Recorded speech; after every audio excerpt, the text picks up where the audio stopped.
The scent of grilled meat drifted through the warm San Diego evening air, but it wasn't the barbecue that had my attention. It was the way Ben's eyes lingered on me as I reached for another drink, the deliberate brush of his fingers against mine, when he handed me the bottle.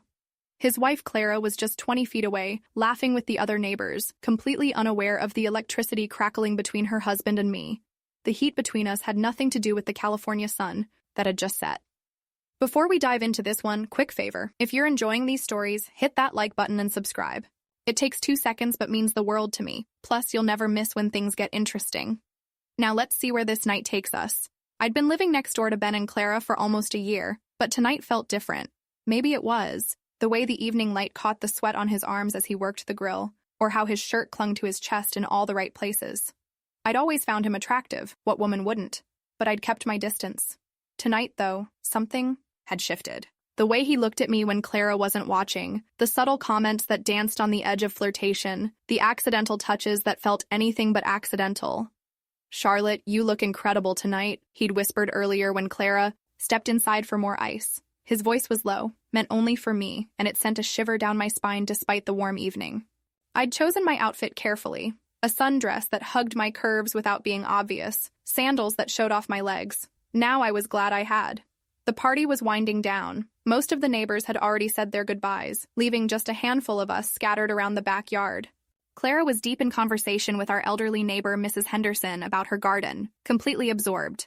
Ben caught my eye and nodded toward the garage, a subtle invitation that made my pulse quicken. I waited a few minutes, then casually mentioned I needed to use the restroom. Instead, I found myself slipping through the side door into their garage. The space was dimly lit, filled with the usual suburban collection of tools and storage boxes. Ben was already there, leaning against his workbench, waiting.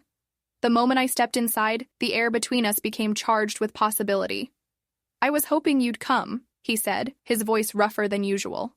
He pushed off from the workbench and stepped closer, close enough that I could smell his cologne mixed with the faint scent of barbecue smoke. "I've been thinking about you all evening." My breath caught. This was dangerous territory. He was married, they were my neighbors, this could complicate everything. But the way he was looking at me, like I was something he'd been craving for months, made rational thought difficult. "Ben," I started, but he stepped closer, his hand reaching up to trace along my arm. "Tell me to stop," he whispered, his fingers trailing from my wrist to my shoulder, leaving a path of warmth on my skin. "Tell me this is wrong and I'll walk away right now." But I couldn't. The truth was, I'd been imagining this moment for longer than I wanted to admit. The stolen glances over the fence, the way he'd linger a little too long when we talked in our driveways, the electricity that sparked whenever we were near each other. Instead of speaking, I stepped into him, closing the distance between us. His breath hitched as my body pressed against his, and then his hands were in my hair, tilting my face up toward his. The kiss was inevitable, hungry, desperate with months of suppressed desire. His lips were firm, demanding, and I melted into him completely. His hands roamed my back, pulling me closer, and I could feel the steady rhythm of his heartbeat against my chest. The kiss deepened, his tongue tracing my bottom lip before I opened for him completely. A soft sound escaped my throat, and he responded by pressing me back against the garage wall, his body covering mine. "You have no idea how long I've wanted this," he murmured against my neck, his lips trailing down to my collarbone. His hands found the hem of my sundress, fingers skimming along my thighs, sending waves of heat through my body. I arched against him, my own hands exploring the firm muscles of his back through his shirt. Then we heard footsteps outside. We froze, listening as Clara's voice called out, "Ben, where did you disappear to?" We pulled apart, both breathing heavily, the spell temporarily broken. He straightened his shirt while I smoothed my hair, trying to calm my racing pulse. "Just checking on something in the garage," he called back, his voice remarkably steady. "Be right there." He looked at me, his eyes dark with desire and frustration. "This isn't over," he whispered, and then he was gone, leaving me alone in the dim garage with my heart pounding and my body aching for more. I waited several minutes before emerging, making sure to enter through the back door as if I'd actually used the restroom. Clara smiled at me warmly when I rejoined the group, completely oblivious to what had just transpired between her husband and me. The remaining guests began saying their final goodbyes, and I knew I should leave too, but something kept me rooted in place. "Charlotte, you don't have to rush off," Clara said as the last neighbor disappeared down the street. "Stay for one more drink. Ben was just saying how much he enjoys our conversations." I glanced at Ben, who was cleaning the grill with deliberate focus, but I caught the slight smirk that played at the corners of his mouth. "I'd love to," I heard myself saying, though every rational part of my brain was screaming at me to go home. Clara beamed and headed inside to get us all fresh drinks, leaving Ben and me alone again in the backyard. The tension immediately ratcheted up several notches. "You're playing with fire," I whispered, as he moved closer under the pretense of gathering empty bottles. His hand brushed mine as he reached past me, the contact sending electricity up my arm. "Maybe I like the heat," he replied, his voice low and full of promise. Before I could respond, Clara returned with 3 glasses of wine, settling onto the patio chair beside me with a contented sigh. "What a perfect evening," she mused, taking a sip of her wine. "Good friends, good food, good company." She smiled at both of us, and I felt a pang of guilt that was quickly overshadowed by the way Ben was looking at me from across the small circle we'd formed. As Clara chatted about the party and the neighbors, I found myself studying her for the first time, really studying her. She was beautiful in a classic way, with blonde hair that caught the moonlight and kind eyes that sparkled when she laughed. She was also completely trusting, never once noticing the charged glances between her husband and me. "You know, Clara," said suddenly, turning to me with a mischievous glint in her eye, "Ben was telling me earlier how much he admires your confidence, the way you carry yourself." She glanced at her husband, who had gone very still. "I have to agree. There's something magnetic about you, Charlotte." The comment hung in the air, loaded with implications I wasn't sure how to interpret. Was she simply being friendly, or was there something more deliberate in her words? Ben's expression was unreadable, but I caught the subtle tension in his shoulders. "That's very kind of you to say," I managed, taking a large sip of wine to steady my nerves. Clara smiled and moved, her chair closer to mine, close enough that I could smell her perfume, something light and floral that suited her perfectly. "You know what I love about living next to you?" Clara continued, her voice taking on a warmer tone. "You're so genuine. So many of the women in this neighborhood are all surface, but you're real. Isn't that right, Ben?" She looked at her husband expectantly, and he nodded, though his eyes never left my face. "Absolutely," he said, his voice carrying undertones that made my pulse quicken. "Charlotte is very authentic." The way he said the word sent heat pooling in my stomach, and I had to look away to maintain my composure. Clara laughed, a sound like wind chimes in the evening breeze. "See, we both appreciate you."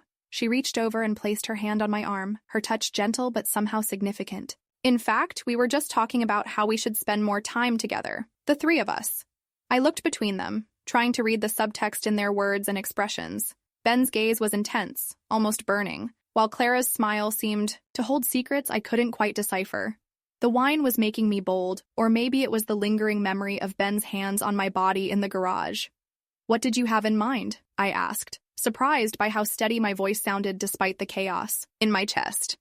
Clara's smile widened, and she glanced at Ben before answering. "Well," she said, her fingers still resting on my arm, "we have a hot tub for one thing. The 3 of us could enjoy it sometime, when it's just us." The suggestion hung in the air like a challenge, and I felt my breath catch. Ben leaned forward, in his chair, his elbows resting on his knees as he studied my face. "What do you think, Charlotte? Interested in getting a little closer to your neighbors?" The double meaning in his words was unmistakable, and I realized with a start that Clara wasn't as oblivious as I'd thought. My mind raced as I tried to process what was happening. Were they suggesting what I thought they were suggesting? The wine, the meaningful glances, Clara's sudden interest in my company. It was starting to make sense in a way that both thrilled and terrified me. I started, then stopped, unsure how to respond. Part of me wanted to run home and pretend this conversation never happened. But a larger part, the part that had been awakened by Ben's kiss in the garage, was intensely curious about where this night might lead. Clara must have sensed my hesitation because she leaned closer, her voice dropping to a conspiratorial whisper. "You don't have to decide anything right now, but Ben told me about your moment in the garage." My eyes widened in shock, but she quickly continued. "Don't worry, I'm not angry. Actually, I found it quite intriguing." Ben was watching both of us with fascination, his earlier tension replaced by something that looked like anticipation. "Clara has always been more adventurous than people give her credit for," he said softly, "and tonight, seeing you, it sparked something in both of us." I took another sip of wine, using the moment to gather my thoughts. This was so far outside my normal experience that I felt like I was watching someone else's life unfold. But the heat building in my body, the way Clara's hand felt on my skin, the memory of Ben's lips on mine, it all felt incredibly real and incredibly tempting. "What exactly are you proposing?" I asked, my voice barely above a whisper. Clara's smile turned almost predatory, and she exchanged a look with Ben that seemed to communicate volumes. Why don't we go inside and find out? Clara suggested, standing gracefully and extending her hand to me. Unless you'd rather go home and always wonder what might have happened. I looked at her outstretched hand, then at Ben's expectant face, and felt something inside me shift. Tonight had already crossed so many lines. What was one more? I placed my hand in Clara's, letting her pull me to my feet, and felt Ben's hand settle on the small of my back as we walked toward their house, together. The living room was softly lit, creating an intimate atmosphere that made everything feel more intense. Clara poured us each another glass of wine, but none of us seemed particularly interested in drinking. The air between us crackled with possibility and unspoken desires. I have to ask, I said, settling onto their couch between them. Is this something you two have done before? Clara laughed, the sound warm and inviting. Not exactly, she admitted, but we've talked about it, fantasized about it. And when Ben told me about the chemistry between you two, well, I realized I wanted to be part of it, rather than standing on the sidelines. Ben's hand found mine, his fingers intertwining with mine in a gesture that felt both intimate and reassuring. We want this to be good for everyone, he said seriously. No pressure, no expectations beyond what feels right in the moment. I looked between them, these two beautiful people who were offering me something I'd never imagined, and felt my last reservations crumble. Okay, I whispered, and Clara's smile lit up the room. What followed was a slow, sensual exploration of boundaries and desires. Clara's lips were softer than Ben's, her touch gentler but no less electric. When she kissed me, it was with a curiosity and warmth that made me understand why Ben had fallen in love with her. And when Ben's hands joined hers in exploring my body, the combination of their different touches created sensations I'd never experienced before. Time seemed to blur as we moved together, three bodies finding rhythm and connection in ways that felt both natural and revolutionary. Clara's laugh mixed with Ben's deeper sounds of pleasure, and my own voice joined the symphony as we lost ourselves in the heat of the moment. Later, as we lay tangled together on their soft carpet, I felt a contentment I hadn't experienced in years. Clara's head rested on my shoulder while Ben's arm encircled both of us, and for a moment, everything felt perfect. So, Clara said eventually, her voice sleepy but satisfied. Same time next week? Ben chuckled, the sound rumbling through his chest, and I found myself laughing too. I think I can be free, I replied, already looking forward to whatever adventures awaited us. Now I want to know, if you were invited to a barbecue that promised to be this memorable, would you accept?